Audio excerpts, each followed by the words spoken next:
Ang masabi ko kay Basti Duterte, kupal. Ha? Bakit? Bakit? Alam mo kung bakit kupal? Oh.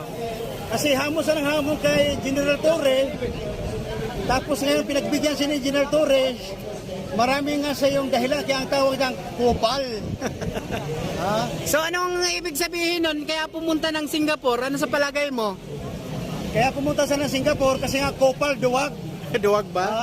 Duwag ang ibig sabihin niyang duwag. Putang ina yan. Manang-mana yan sa tatay niyang buang. Ha? Matatapang lang sa bunga nga ang mga Duterte, pero pag pinapatulan mo, kupal ang mga putang ina. Yan. O sir, ano masasabi mo doon sa isa na nag-aamon? Kay, kay General Torre, yung Banateros ba yun? Yung parang si ang pangal? yung scammer. Oh, scammer ba yun? Yan ang sinabi ni Patay tayo dyan. Manila 2H ba yun? Manila 2H? Scammer ba? Nako. Kasama raw niyan si Jiggy Barra ba yun?